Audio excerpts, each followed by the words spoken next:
First off, I really just myself as well as the whole PFMLI team would really just like to thank you all so much for being with us this afternoon for the first of many town halls, 5 scheduled at this time, but of many that we plan to do for the paid family medical leave insurance program. We really appreciate you taking time today to join us to help identify issues, offer some ideas, any concerns you may have, make suggestions relating to the program's development. Now, ideally, we would be conducting this meeting in person, but because of the ongoing COVID-19 pandemic, we're going to do this virtually. It's one of the ways we, as a PFMLI team, have had to adapt to gain public input regarding the program. So a little bit about our panelists that we have here with us today. We have Rick Heinigan. He is the lead of our benefits work group. Leslie Chartier, the lead of our small employers work group.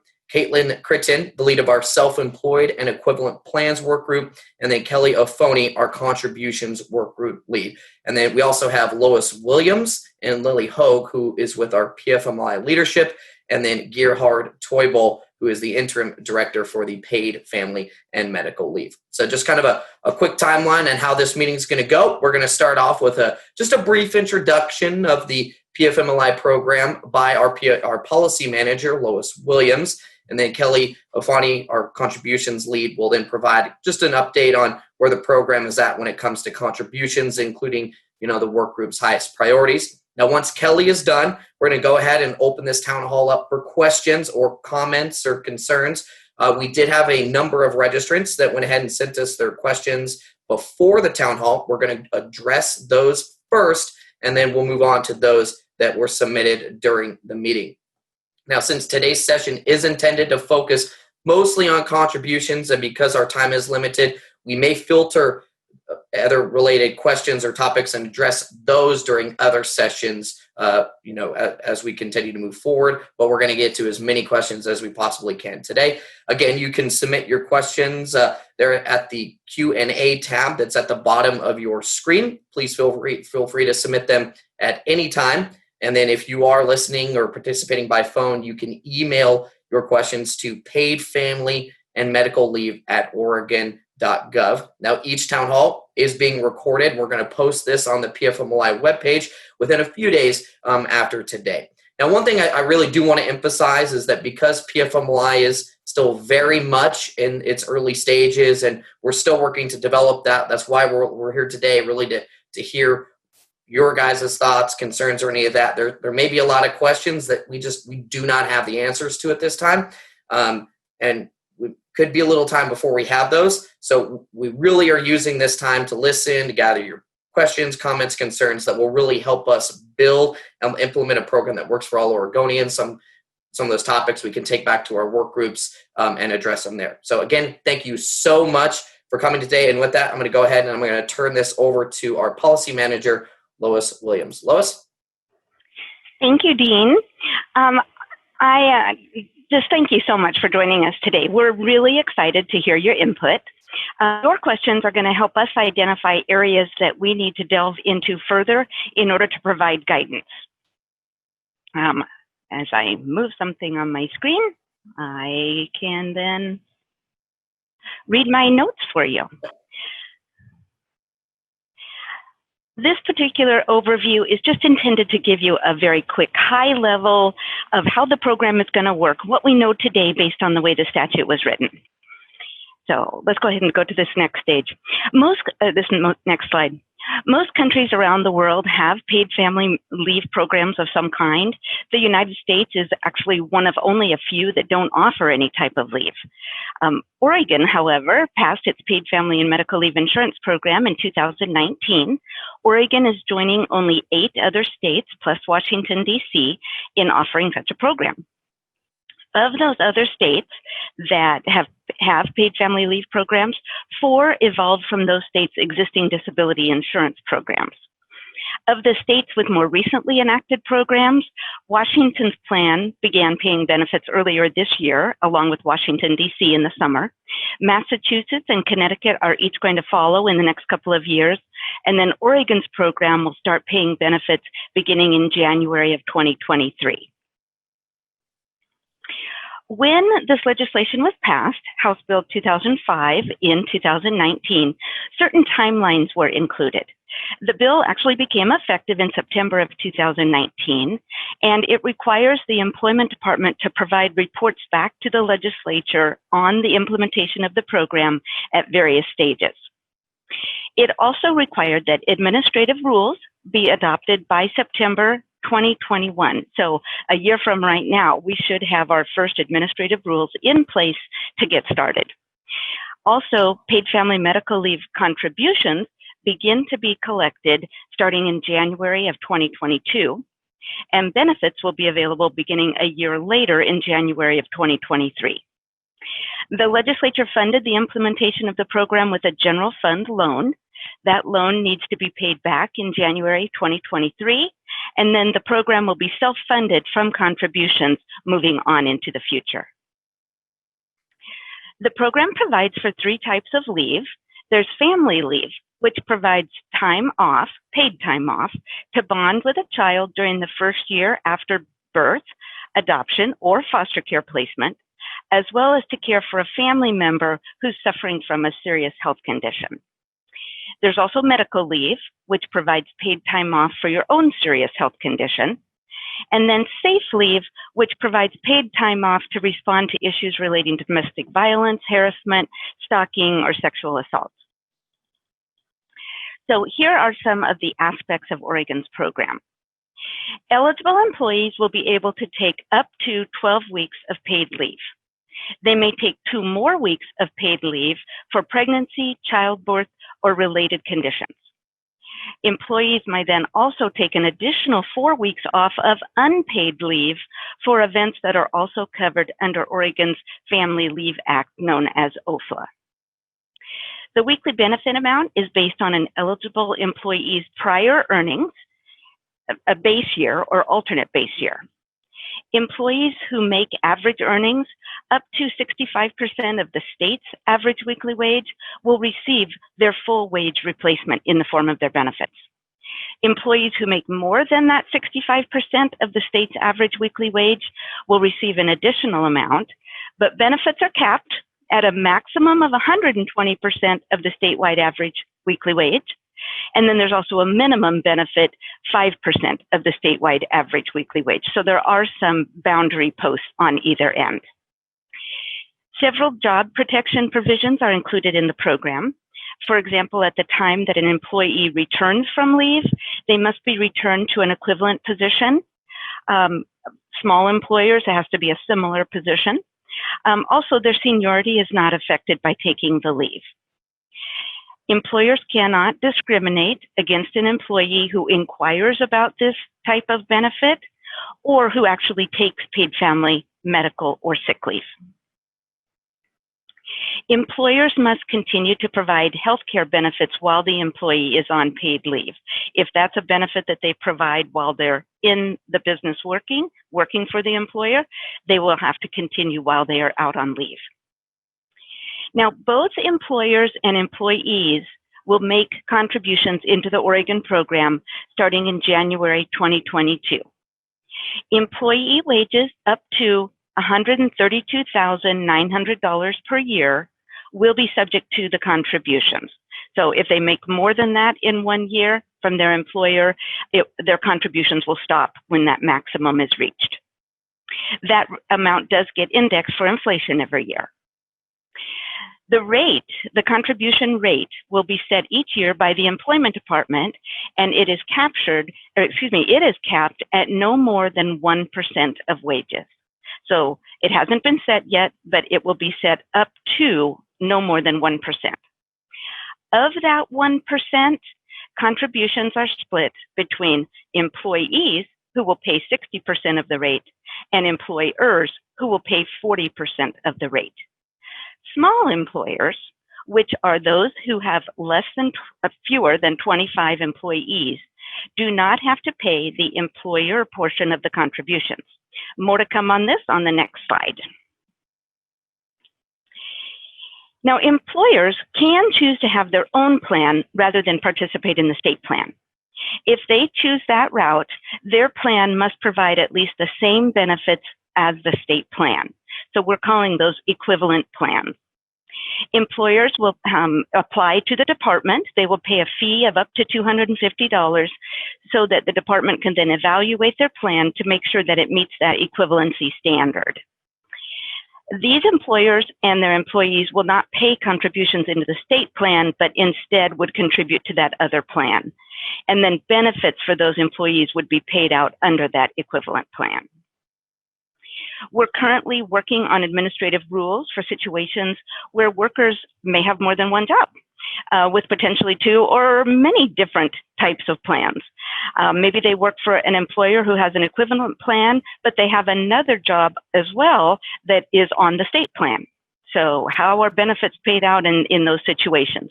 Or maybe a worker has two jobs, each with an employer that has their own plan. So we are taking a look at some of those crossover situations.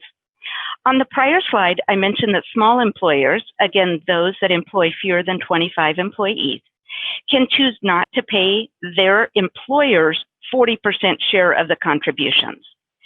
If they do pay that portion, though, they can apply for small business grants that can help offset the cost of hiring temporary replacement workers and other related costs like overtime for other employees while an employee is out on leave. The grants are up to $3,000 and can be requested for up to 10 employee leaves per year. House Bill 2005 included a requirement for the department to establish an advisory committee. Their role is to advise the director of the employment department on this program's implementation, administration, and rulemaking. They consist of 9 members. The Paid Family Medical Leave Director chairs the committee. Plus, there are 4 individuals who represent employee interests, and there are 4 individuals who represent employer interests, one of which represents small employers. This group has been meeting for almost a year now and will continue on even when the program is up and operational. With the help of the advisory committee, we've established 5 additional work groups to bring in even more perspectives on developing the program. The 5 groups consist of the equivalent plans work group. This whole team is taking a look at that application process. How is that going to work? Along with identifying processes for renewing a plan, withdrawing a plan, terminating a plan. They're also going to discuss what reporting processes those employers will be asked to do, and will help develop rules for when disputes arise between employees and employers who have chosen to go the equivalent plan route. Another group that has formed is the contributions work group. They are exploring who must make contributions, which employers, which is quite broad, almost all employers. They are talking about defining wages and how employers will report their information and submit their payments. They'll also be taking a look at areas involving the sale or transfer of a business and any interest and penalty and or collection issues. The small employers work group is determining how and when to count employees. How do you know if you have 25 or fewer? They will also be clarifying those job protection provisions that I previously discussed, and they're going to be developing the small employer assistance grant process that I just talked about. Another work group is the self-employed independent contractors work group. The PFMLI legislation does allow self-employed individuals who aren't really employers, they're self-employed. They may elect coverage under the state's program. They must participate for at least 3 years, and their contributions are based on taxable income. Again, because there's no wages, they have taxable income.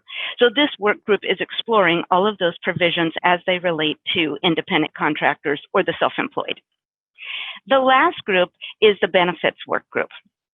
And they are going to be addressing issues related to benefit eligibility, applying for benefits, the application process itself, how those are going to be processed, the computation and payment of benefits, and determinations about intermittent leave. Maybe someone doesn't take leave all at one time. Maybe they need a few days here and a few days there over a period of time. So all 5 of those work groups are in place and off and running and discussing topics. Before I turn this over to Kelly for more details as we start diving deeper into contributions, I just want to thank you again for participating today. We're capturing all of your input here, but you'll have additional opportunities to provide input as we post draft administrative rules on our website in a few months. And then again during formal rulemaking processes throughout next year. So this is our very first opportunity to interact with the public. We're excited, but please know that we'll provide lots more opportunities as well. Thank you, Lois. So as mentioned, I'm Kelly Ofoni, and I am working on contributions, working in support of the contributions work group. And I'd like to start by just sharing a little bit about what we've been working on and what some of our priorities are. So the contributions work group launched in June, and we have members representing employers and employees' perspectives, as well as members from a payroll service provider and from the Department of Revenue. We have a lot of policy topics we need to consider in order to start collecting contributions by January 1st of 2022. So we've divided our work into 4 sections of priorities that are listed on the screen. And within those, we're focusing on the topics that are really the most important in order to have the contribution system in place in alignment with the timeline we have. So we started with focusing on policy questions that are around the timeline and process for setting the contribution rate, and also who is covered by the program, looking at employers and employees. And related to that, we're currently focused on looking at different types of wages and what would be included in doing those calculations for contribution amounts. Our next section of priorities is to look at policies related to payroll deductions and quarterly reporting and payments, which is something we're just now getting into. And next, we'll look at what happens when contributions are not paid, looking at assessments, penalties, and hearings. And then we'll be looking at how we go about collecting unpaid contributions, and also how employer closures and transfers are handled for contributions. So as you can see, we have a lot of topics that we still need to get into and a lot of work to do, but I'm really excited to start these opportunities to hear inputs from you, learn what questions you have, what comments and concerns, and I'm happy to try and answer as many questions as I can. Lois and Kelly, thank you so much for that brief overview of contributions as well as the PFMLI program. And so with that, Kelly, we're going to go ahead and dive in. We did have quite a few people that went ahead and submitted questions beforehand. And so we're going to address those first, and then we'll get to those that have been asked during this. So one of the first questions that we got was, will nonprofits as well be subject to PFMLI? Great, thank you. It's a great question to start with, and the answer is yes. The PFMLI program covers all employees working in Oregon and all employers that have employees working in Oregon. So nonprofits would definitely be included within that. Is there any type of another one that is a relief for nonprofit employers? So not specifically for nonprofits, but as Lois mentioned, there are special considerations for small employers. So a nonprofit who has fewer than 25 employees would have the option of paying employer contributions, but it would not be required. They could also voluntarily pay those employer contributions and then have the ability to apply for assistance grants, which will help support them with some of the costs associated with a temporary worker or, making adjustments while an employer is on leave. So if they have fewer than 25, they would have the access to those. One question that we got from several different registrants were, will employers outside Oregon, so who do not have offices or do business in Oregon, be obligated to withhold any contributions, employee or employer, for Oregon's upcoming paid family and medical leave program? Yeah, based on that specific scenario described, they wouldn't. So contributions for the paid family and medical leave program are based on where the work is performed. So work that is performed in Oregon would count. So an employer who's based out of state, does business out of state, with no work being done in Oregon would not have to file reports or pay contributions, even if they may have employees who happen to be Oregon residents. However, regardless of where they're located, if they do have employees that work within the state, then they would need to do those deductions and pay those contributions for the program. Will the contribution from the employer to the state be pre-tax or post-tax? think that's a really important question, and it's something we're really focused on right now. The way the statute is written, it doesn't indicate that it's post-tax, so our early thinking is that it's really going to be more gross wage based, but we're still looking in detail at all the different types of payments employees might receive and what those mean for how contributions are calculated. So that's something we'll have a lot more information on in the future. And then this one, I'm going to kind of break this up and have Lois answer this one. So one of the other questions that we got, Lois, is there's PFMLI and then there's OFLA. What is the difference between those two? That is a great question. Thank you for this question, because I know we are going to be working closely with BOLI to make sure that people understand the difference. OFLA, the Oregon Family Leave Act, it provides time off, but it's unpaid time off, whereas paid family medical leave actually provides benefits during the time of leave to help replace some of the wages that people are missing. There's a few differences, but generally, PFMLI, that's our abbreviation, paid family medical leave covers more workers and provides better benefits. I'll just explain a few of those. Paid family medical leave applies to most all employers, even those with less than 25 employees. Those same small employers aren't subject to the OFLA provisions, so size of employer could be a difference. Many of the reasons for taking leave overlap, but there are some differences too. For example, under OFLA, you can take unpaid time off for sick child leave, military family leave, and bereavement leave. But those three types of leave aren't qualifying events under paid family medical leave. Also for OFLA, you don't qualify for coverage under OFLA until you've worked an average of 25 hours per week for 180 days, so quite a lot longer. For paid family medical leave, you need to have only been employed for 30 days.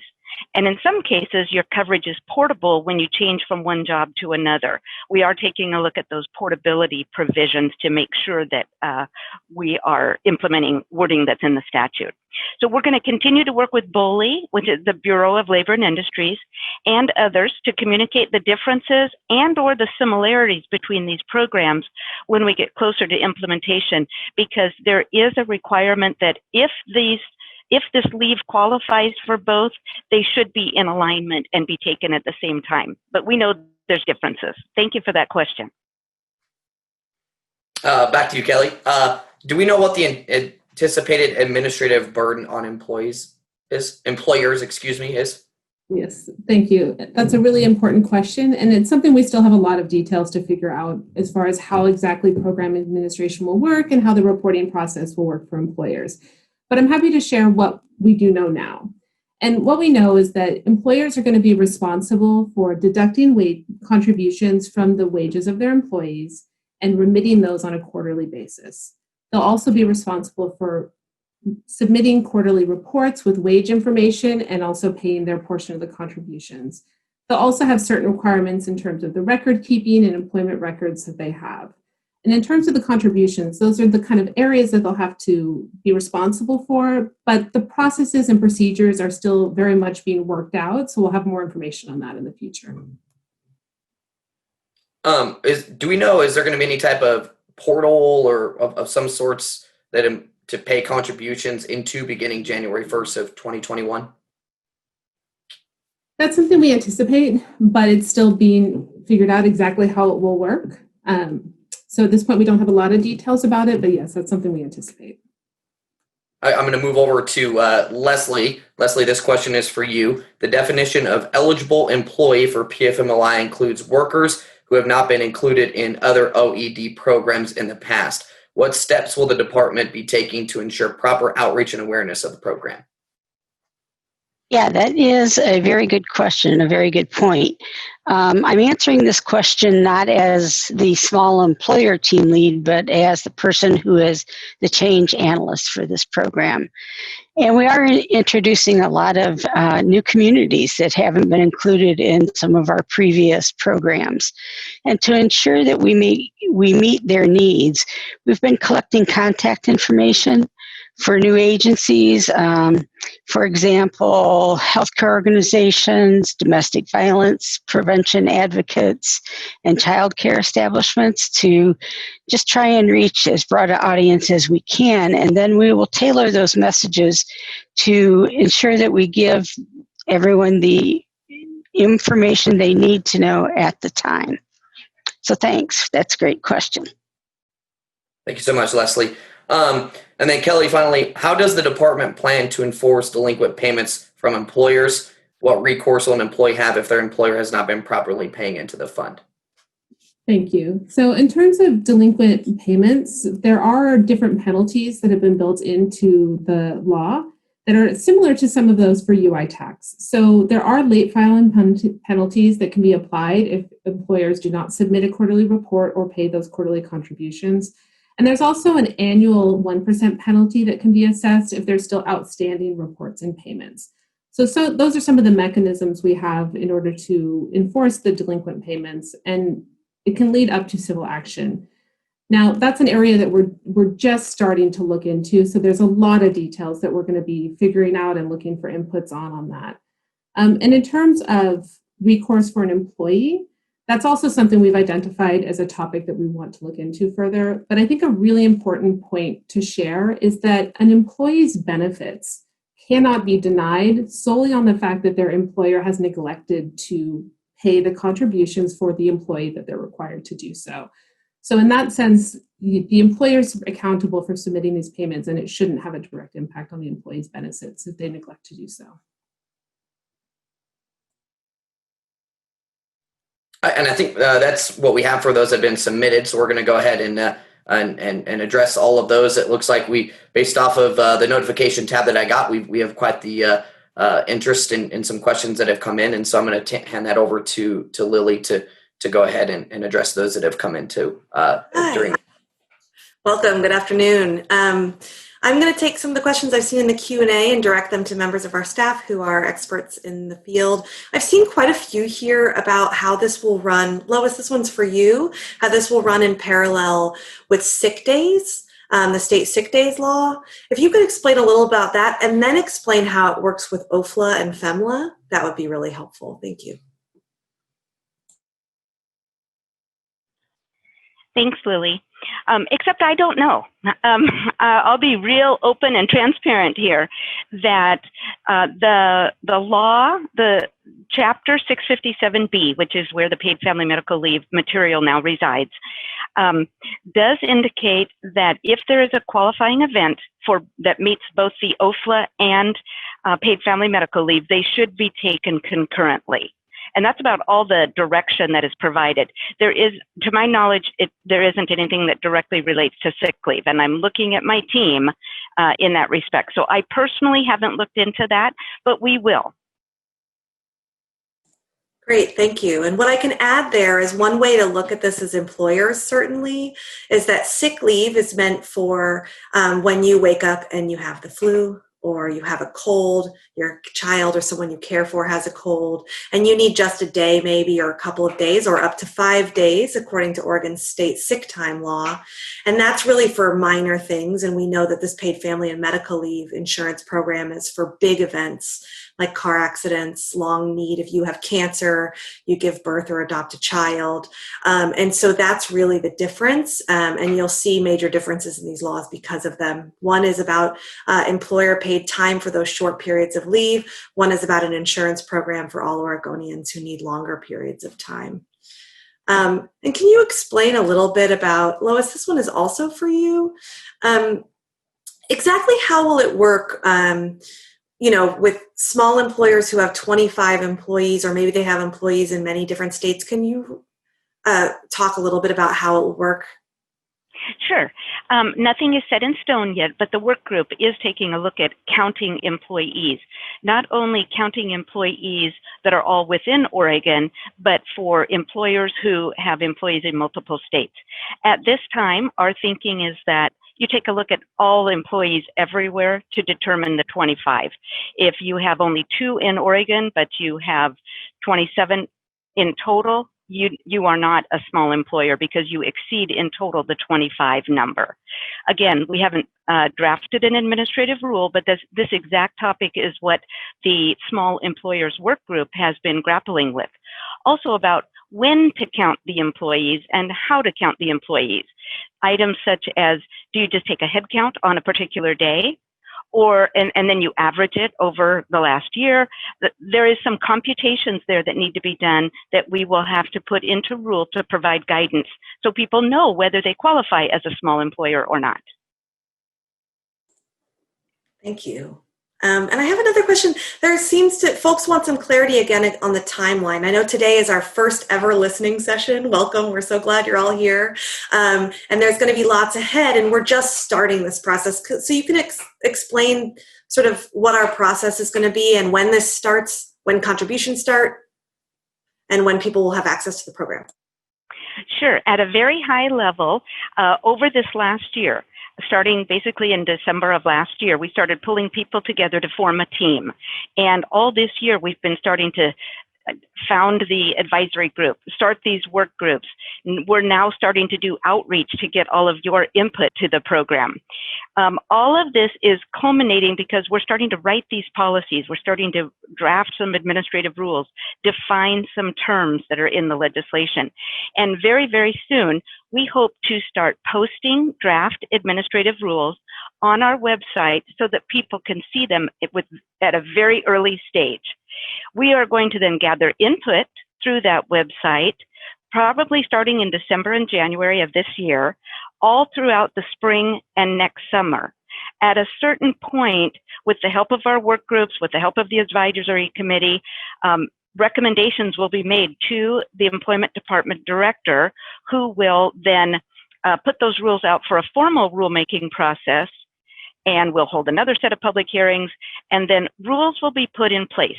Our goal is to have as many rules as possible in place by September 1st of 2021. And the reason we want to do that is because contributions start in January of 2022. And employers need to know what their responsibilities are leading up to that January 1st date. Some employers may choose to say, I want to have an equivalent plan. Well, they're going to have to get that application into us next fall so that it can be approved and ready for them January 1st to know, wait, am I going to pay into the state, or am I going to have my own plan? Of course, they can choose to make that decision in the future too, but starting out, we need everyone to know what their responsibilities are on January 1st so that employers know what they need to do with their employees' paychecks. Employees understand that money's going to start coming out of my paycheck on that day. And then reporting will happen for a year. And all of those contributions that come in during those 4 quarters will build up so that 1 year later, on January 1st, 2023, employees and workers can submit claims to start taking leave in January of 2023. Thank you. So we have some questions about sort of what about these equivalent plans? And Lois, this one's for you as well. So on the equivalent plans, should folks be reaching out to us now? How will they learn about whether their plan is equivalent? Someone asked on here, we already have a temporary disability program that we paid for. Does that just equal to what the state will do? How will we know? That's a great question, and I'm going to start out, but then I do have Caitlin on here as well, who's heading up that program. We are going to have to do lots of outreach and education so that people have enough information to make a well-informed choice. But the bottom line is that people have to have a program that provides equivalent or better benefits for the same leaves, the same employees as the state plan. So they're welcome to add in additional benefits. They're welcome to pay more in benefits, offer more time off, but at a minimum, it's going to need to meet all of these requirements that I just ran through for the state plan. And they're going to have to submit that to the department. There will be an application process, and then our teams will actually review the plans to ensure that it does, in fact, have that equivalent benefits. Now, I'm going to ask Caitlin if there's anything you would like to add to that. I think you covered most of it, Lois. I did see, Lily, the question in the chat asking about those short-term disability plans that an employer might currently have. And kind of just to piggyback off what Lois said, though, if those plans were able to cover all of the different things that the statute requires within an equivalent plan, then for sure they would be able to apply to see if that plan that they currently have is equivalent. But they might need to look and see what else do we need to add to the things we're currently doing to make sure that it really meets all of the things for the benefits for their employees for the future to have them cover equivalent to the state plan. Thanks. Lois, today's your day, I would think. So another question, I've seen a few questions about Washington, who has implemented their program, and folks have questions. When they started, they were overwhelmed by the amount of demand for the program because we know most people will need time to take care of someone they love or be taken care of in their lifetime. And so what are we doing as a new division and as a state to make sure that we are ready to meet the demand by 2023 or when the time comes?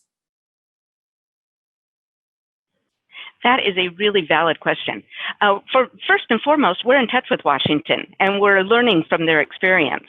And we are also working with our economist to make projections about how many people are going to be making benefit claims.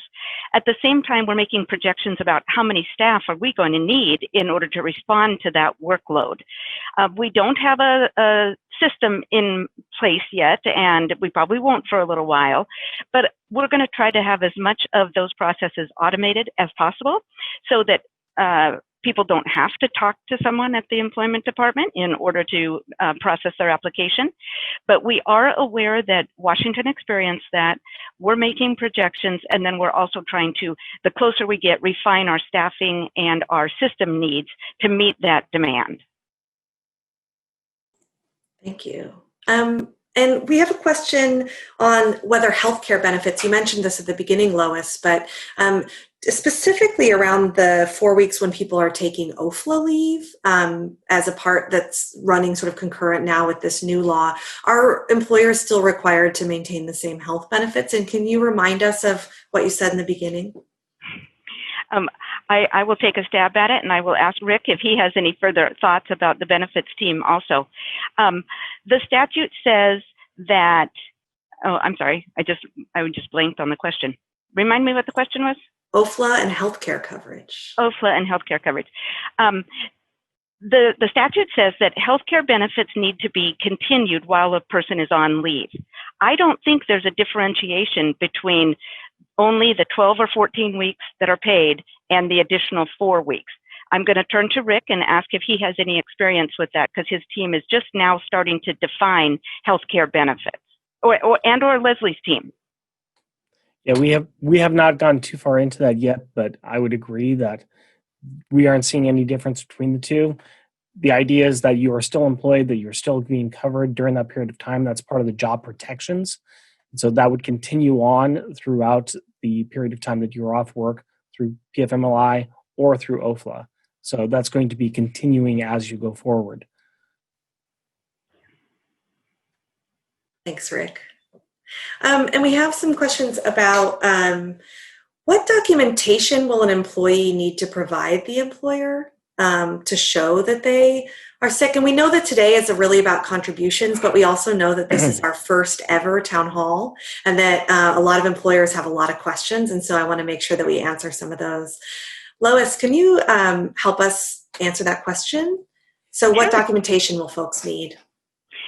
We haven't defined that yet, but there are notice requirements. An employer needs to provide notice to their employees about what type of plan they're being covered under, how to make an application for benefits, how to apply, what their rights are, such as job protection benefits. All of that is required for the employer to tell the employee. Likewise, the employee needs to inform the employer, if at all possible, in advance that they want to avail themselves of this leave, when they want to take it, for how long, etc. There's going to be emergency situations, and the law says that even in an emergency, the employee or their representative should contact the employer as reasonably as possible. So there is that notice type requirement. And then as we are dealing with starting the benefits process, we've been talking about what do we need to get from the employer, what do we need to get from the employee, what are we going to tell the employer, and what are we going to tell the employee as a result of that application process. So we don't know specifically yet what kind of documentation is going to be required to submit to the department for benefits, or specifically what else the employee is going to have to give their employer. Thank you. And I have a simple one for you, I think. Can employees opt out? No, this is a broad program. Employees do not have that option. Employers don't have that option. I mean, to not have a plan at all. They can either go with the state plan, but if they want, they can do their own equivalent plan. There are a couple of employers who are excluded. Specifically, the federal government is not a covered employer, so federal workers in the state of Oregon will not be covered. Additionally, tribal governments are not a covered employer. They have the option to elect to participate, but employees who work for tribal governments that have not made that election will not be covered under the program. And then I mentioned earlier, self-employed and independent contractors, they are not covered unless they elect in to the program. And this one, Kelly, for you is that, folks are asking about notice requirements. Like, are they going to have to tell employees? Do they start in 2021 telling them? How will they find out what their notice requirements are? Do we have some already? Thank you. That's a great question and a great point, and one that I don't know a lot about yet. It's definitely going to be very important that employers know what they need to do, that they communicate to the employees what's coming. So it's something they're very aware of and in our minds, but we haven't started working out the details on that yet. And so I don't know if anyone has anything to add, but for me, that's just a great question to keep in mind as we move forward. Just to add on to what Kelly said, we are, of course, planning a huge outreach program throughout next year. We will be using all kinds of media outlets, different communication channels to reach as many employers as possible so that they're not caught at the last minute unaware, so that they have the information they need early enough to put it in place. Thanks. Caitlin, this one's going to be for you, and then maybe you can answer to what we know now. Somebody asked, if an equivalent plan is going to be used by an employer, will there be a rule or limitation on the insurance premium amount that an employee has to contribute? Yeah, thank you, Lily. The statute is clear that the employer can take contributions from their employees if they choose to, but it is limited at it cannot go over the amount that the employee would contribute to the state plan. So there's a maximum amount that the employee would be required to contribute if the employer chooses to take their contributions. Fabulous. And I'm going to throw this out to the group and ask that one of you lets me know who wants to answer it. So somebody was asking for clarification on how someone becomes eligible. So how many days do they have to work and how much money do they have to earn in order to use the program? Which one of you would love to answer it? All right. Thanks, Rick. Thank you very much for the question. We are still trying to work out a lot of the eligibility requirements, and we are going to be starting to work on that right about now with our work groups. But the baseline that is in the statute as it is right now is that you need to have $1,000 within the base year. You need to submit an application, have $1,000 in contributions in the base year, and be employed and be working for an employer. Now, some of that we're still working out some of the details on, but that is the base of the eligibility requirements as in the statute at this point. Yes, Lois. Thank you, Rick. I just wanted to clarify. He said $1,000 in contributions, $1,000 in wages upon which contributions were paid. Thank you. Thank you very much. Thank you very much. That was a misspoke on my part. I figured it was. No problem. $1,000 in wages that have had contributions made on it. Thank you. So, Lois, if you can answer this one, currently there are folks all over the country working from home, including all of these wonderful people here, and I'm guessing most folks on who are watching this and asking questions. Are they still going to be considered employees, and will they contribute if they're working from home? Are they still working for their employer? Are they still a part of this program? That's a very valid current question. I'm actually going to have Kelly answer that because she gave some thought in advance to this because it's a situation so many of us are facing.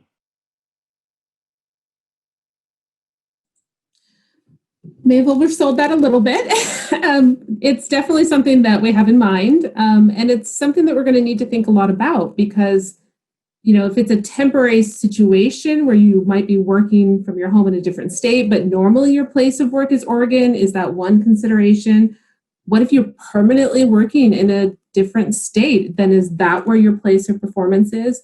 It's something we really need to dive into a lot deeper because it wasn't specified in the statute how work from home plays into the definition of wages and how working in Oregon is defined. And now I think it's a very prominent question that we need to think about. So yeah, it's definitely something we'll have more guidance on and look for any inputs or thoughts on as well.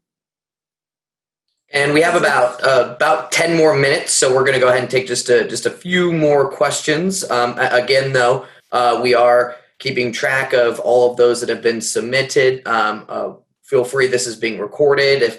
If you want to go back and look at how one of the other questions was answered, feel free. If you want to share this, feel free. But at this time, we're going to take a few more as we're just about 15 minutes left on this.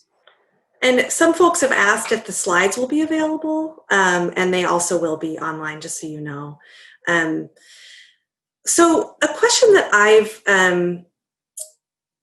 seen on here is, what is the start date for contributions? Can you just remind us, Kelly? Sure. So yes, contributions should starts on January 1st, 2022. And so it will be reported quarterly and payments will be sent in quarterly. And so that first quarter, January, February, March, they should be sent in by the end of April. So employees should start withholding contributions immediately for January 1, 2022, and then plan in that first quarterly report is when the first payment would be. Thanks. And I have another one for you, Kelly. How is this all going to be reported? So people are going to put money into this magical program. How? And how will they report it? And how will they get their reports back?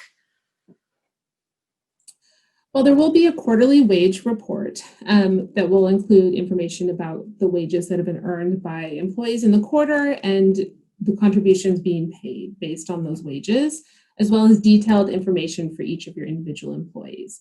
Now, the law calls for a combined filing. We're still figuring out exactly what that means and how that will fit into the combined payroll reporting that is done in Oregon currently. So that's something we'll be developing and having a lot more details on in the future, but it will be a quarterly reporting process.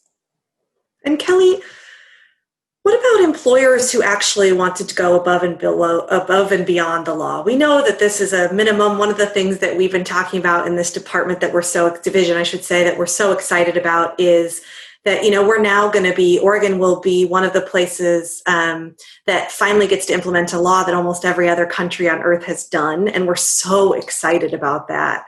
And some employers maybe are already doing this or maybe even doing better than the law. Will they be able to contribute on behalf of their employees? How will they do that? Absolutely. So employers, the 60% employee contribution is the maximum and the 40% for employers is the minimum. So employers can contribute a greater amount on behalf of their employees to minimize the expense this adds for their employees if they'd like. They can pay a little bit of the employee contributions. They can pay all of the employee contributions. So I think it's a great benefit that employers can offer to their employees is to also help cover that portion of contributions. Thanks. Lois, this one's for you as well. How will it work? So this is an insurance fund. What happens with money that employees don't use? Where does the money go? Can you explain a little bit about that? Sure. That's a very good question, and we've received it already a couple of times. That all this money goes into a pool. It's not like Kelly's paycheck gets contributions taken out of it and it goes into an account for Kelly. It's not. It's all combined into the Paid Family Medical Leave Fund, which is housed at Treasury but administered by the department. And so all the money comes into one pot, and then benefits are paid out of that pot, as well as the administrative expenses of the department to administer the program. So that's how it works. Everybody pays in, and then everyone qualifies for benefits at the time that they need it. So what happens if you don't use the money? Just to follow up on that, in the calendar year, or how does that work? There is no benefit or anything that carries over. The money goes into the fund, and it continues to pay everyone who needs benefits. If you as a worker never file for benefits, you will never receive them. But what we feel is that pretty much everyone in their lifetime will have a need to either take care of an ailing parent, a child, have a baby, adopt a baby, unfortunately have to deal with safe leave issues. We think this is a benefit that sometime in your lifetime, everyone will be able to take advantage of using this benefit that will be available to them. And I'm going to take about 2 or 3 more questions just so folks know. I have a question for Kelly. Will notification of the contribution rate be given to employers on a sort of similar timeline to UI program rates? Thank you. That's a great question, and that's something we've started thinking about. I think one important thing to make sure everyone's aware of is that different than, say, UI, where employers do have a different tax rate applied to them, the contribution rate for paid family medical leave is the same for all employers. The total rate will not be different. However, we are looking at whether we can set up a system where we publish the rate around a similar time that, say, UI tax notices would go out, so that employers can have a regular schedule when they expect to have all the information they need. So that's something we're looking into right now to see how that might be able to align time-wise. Okay, I'm going to take 2 more. Again, Lois, this one is for you. What about job protection when people come back from leave? That is included in the program. Employers are required to bring a person back from leave and put them back in as if they had not been out on leave. They would have an equivalent position. If they're a small employer, maybe the equivalent position is no longer there. So it might be a similar position or with similar job duties, at the same rate of pay, same seniority, just as if the person had not been gone from work at all. So those are job protections that are in place. If people don't receive that treatment from their employer, then they can have some kind of a claim that we will work with Bureau of Labor and Industries to make sure that there is recourse for the employees, because that's not allowed for an employer to not give those protections to the employees. Very helpful. And I have one last question. Sorry, Lois, again, this one's for you. Can you explain, again, or actually let's do a new type one, how many qualifying events someone can have in a year? What does that look like? Someone could have multiple events, but they are limited to the amount of time. And so let's say that I do need to take care of an ailing parent, but I only need 2 weeks. I can take 2 weeks, but then within that benefit year, I still have the remaining time up to 14 weeks if it's related to pregnancy or childbirth, or an additional 4 weeks of unpaid leave. So that's the maximum. If it needs to be broken up by various different qualifying events throughout the year, that's okay. Great, thank you. So we know that folks have had a ton of questions. A lot of these, as a reminder, this is our first ever paid family and medical leave listening session in Town Hall. And so we will strive to get to these. We hope that you'll continue to stay engaged. And I'm going to kick it back to Dean. Lily, thank you so much. So I think just on everybody, I can speak for everybody here, as well as all of those from the work groups and the advisory committee to all of those within PFMLI that, we just really appreciate all of those that were attended today, provided their feedback, provided comments. This really is beneficial to all of us as we work to implement this program. So thank you so much for all of the feedback that you did. It's truly going to help us build and implement a program that will benefit all Oregonians. Now, again, today's meeting was recorded. So if you'd like to go back and watch or share with a friend, another employer, your employees, please feel free to do so. It will be posted on our PFMLI webpage, which Rick has posted there in the chat there under the town hall tab on the PFMLI webpage. We are always taking feedback. So if you think of another question, comment, concern, maybe you go home and you kind of start thinking a little bit more about this, please reach out to us. You can do that by submitting at paid family and medical leave at Oregon.gov. And I'm going to go ahead and Rick, if you wouldn't mind just kind of throwing that in the chat so that people have that. Again, it's paid family and medical leave at Oregon.gov. And also on that tab, we have a PFMLI update that you can sign up for. So there is a link to that. And so go ahead and sign up for that. That'll allow you to get any updates regarding this program. And also, don't forget, as we've mentioned a number of times, this is our first one. And so we have 4 more scheduled at this point. As we've said before, your guys' thoughts and concerns and comments are very important to us. And so this is just the first that we have scheduled. We plan to continue to do many more of these as we continue to build and implement this program. And as Lois had mentioned, continue to get the administrative rules written. And then everyone will have plenty of time to provide their feedback once those administrative rules are written. So if you haven't registered for any of the upcoming ones, the next one, October 27th, that is when that one's going to take place. Please feel free to go ahead and register for that one. That one is going to be from the base of some of the questions that we got. Sounds like going to be a little bit popular one it's going to be on equivalent plans. And so, again, if there were some of the questions that came in today regarding those, we've captured all of those questions. And then Jason has doing a wonderful job there of putting them into a document so that we can distribute it, so that we ensure that we have some of those questions during that part. And again, go ahead and reach out to that paid family and medical leave again if you have any questions before that meeting starts. But again, we just can't thank you all so much for coming and attending this as we work to build this program that, Lois, I think, said it best, that I feel and we feel that everybody in Oregon will use at some point in their life. So thank you all so much.